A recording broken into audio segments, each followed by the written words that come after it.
terkasih, bacaan Injil hari ini kisah tentang Yesus yang berjumpa dengan ibu dan saudara-saudaranya sebenarnya dimulai dengan sebuah kisah yang panjang.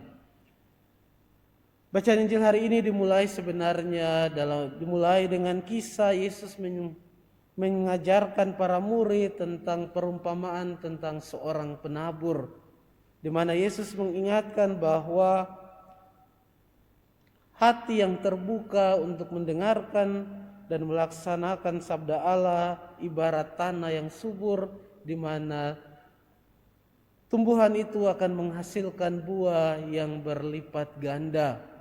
Dan sesudah itu disambung dengan kisah tentang Yesus menjelaskan tentang pelita yang bernyala.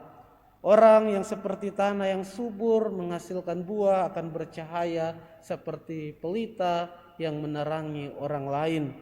Dan akhirnya sesudah itu Yesus menutup dengan kisah ini dengan mengatakan bahwa semua orang yang mendengarkan sabda Allah dan melaksanakannya seperti tanah yang subur yang menghasilkan buah dan seperti pelita yang bernyala yang menerangi orang lain, menerangi jalan hidupnya dan orang lain, akan layak disebut sebagai saudara-saudari Tuhan sendiri.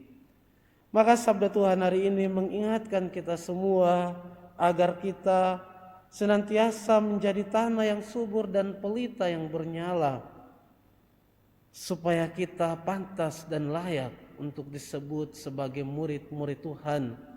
Dan Yesus menempatkan Maria ibunya sebagai model dari orang-orang yang disebut sebagai ibu dan saudara-saudara Tuhan. Maria adalah orang yang terbuka hatinya untuk mendengarkan sabda Allah dan kemudian melaksanakannya sesuai dengan fiat-Nya sendiri. Aku ini hamba Tuhan, jadilah padaku menurut perkataan.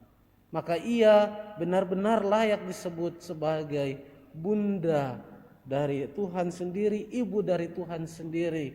Bukan hanya karena ada hubungan darah, tetapi lebih daripada itu karena hatinya bagaikan tanah yang subur, hidupnya menjadi tanah yang subur, menjadi pelita yang bernyala di tengah dunia ini. Mari kita mohon rahmat Tuhan lewat santapan sabda dan tubuh Tuhan, sehingga kita semua yang telah dibuka telinga dan mulut kita dalam sakramen pembaptisan dengan mengucapkan Efata, semoga mulut, telinga, hati kita senantiasa terbuka untuk mendengarkan dan melaksanakan sabda Tuhan, menjadi tanah yang subur dan pelita yang bernyala, memberi kesaksian tentang iman kita, tentang sabda Allah, agar kita benar-benar layak disebut sebagai saudara dan saudari Tuhan. Tuhan memberkati kita semua. Amin.